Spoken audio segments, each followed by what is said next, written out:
This is Roger Sanchez. Get ready to blast off with Dancing Astronaut TV. To Roma, London to Barcelona, ride on in command from a to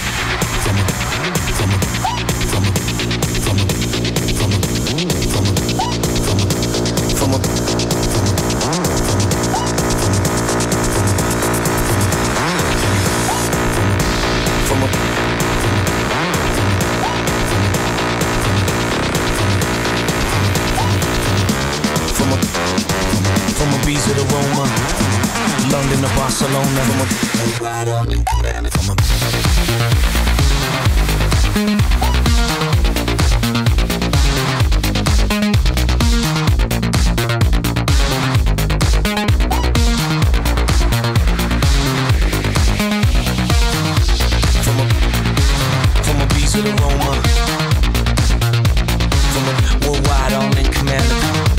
from a to the Roma,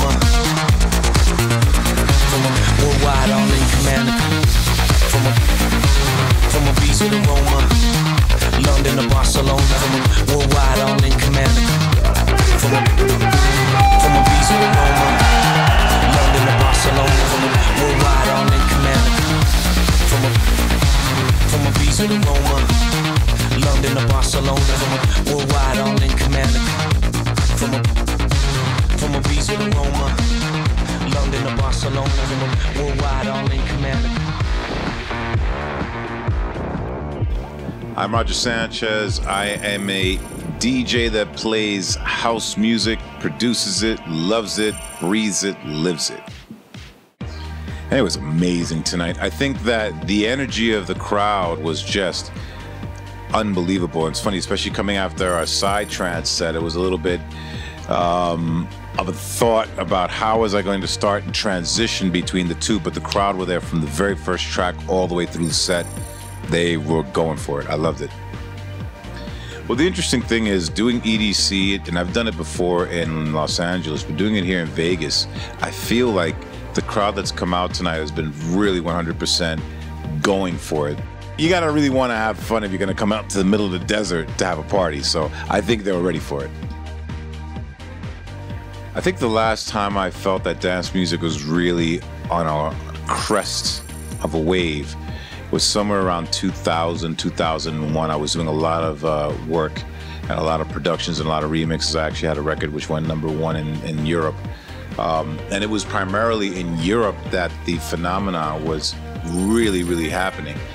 This time around, it's happening here in the United States, and it's really globalized. So it's interesting to see how it's transitioned from what was maybe like 10 years ago to seeing exactly the dominance that it's having on the music scene now. Very interesting how pop music is mining the classics from the house music era of the 90s and bringing it to a very current, different audience. A lot of R&B artists, rappers, pop artists are just really mining the electronic sound, so you know it's really crossed different barriers. The good side of it is it exposes it to a broad audience. The downside of it is, of course, it changes the initial impact that the original had. But I don't think in the long run that actually outweighs the benefits of it. So as long as it's done respectfully, I'm pretty positive about it. This year, my Release Stuff event is always kind of one of my top events to do. I actually had a lot of fun doing the Ultra Music Festival this year because it's very similar to EDC. It's a very different type of crowd than what I normally play for. Release Stuff was amazing. The party that I did, the stealth event that I did in conjunction with Fede Legrand really, really went off. Each of them had a different crowd, and we even had a really cool, kind of sexy lounge type of party at Setai, which was a very adult type of crowd for a totally different vibe. Probably Release Yourself because it's so personal. It's my night, and it was amazing for me. I'll tell you, one of the biggest tracks this year in Miami was Hello from Martin Solveig. That was really, really massive. I think that's the one you heard everywhere.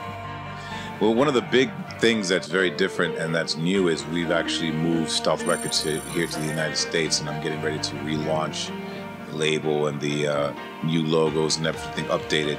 We've been working with artists like Chris Moody, Lex DeFunk, bringing up people like Proc and Fitch, Mosaic. There's a lot of really hot talent that's starting to come through. Plus, I've been doing, incorporating different types of producers and remixers, people like Adrian Lux, Sidney Sampson. There's a lot of electronic flavors, and then at the same time, I'm also kind of branching into the more tech vibe. It's interesting because I think people follow labels because they become enamored of a label's sound. So they do follow it, I think, as much as they used to. I think that DJs become tastemakers, and a lot of us have our own labels. That kind of dictates the sensibilities of what we're going to be releasing, and people recognize that, and so they kind of go for that. So yeah, I do think that it still has an impact.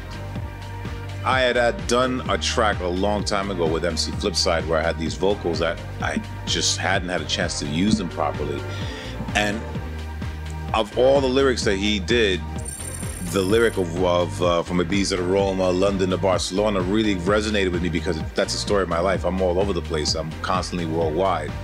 And when I started the track in Australia, I took it back to the US and I completed working on it. I put in the vocals from Flipside, and then it just meshed. It felt perfect.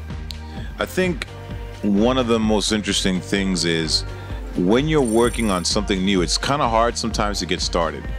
Halfway through, it's a lot easier sometimes to find your way, but that initial idea can be a little hard to come by. Sometimes the best thing to do is listen to a lot of different things you love and allow it to flow. Always be open-minded musically and allow different influences to kind of seep in. It'll give you a lot of creative impetus. It's basically slowed down house music. It's slowed down house music, yeah. Here's the interesting thing. You see how cycles happen. And to me, it's hilarious because I went back and referenced, and I did a classic set not that long ago, and the original tempo of house music when it first started coming out with things like Mr. Fingers and stuff like that was like 110, 115, 118. And they sound so slow now compared to a lot more driving house. But it's interesting how it's cycled back. Techno has gone to the tech side, which is deep house. Now, slowed down original tempo house is called Moombahton, which is hilarious. Where do people play this, though? It sounds loungy to me.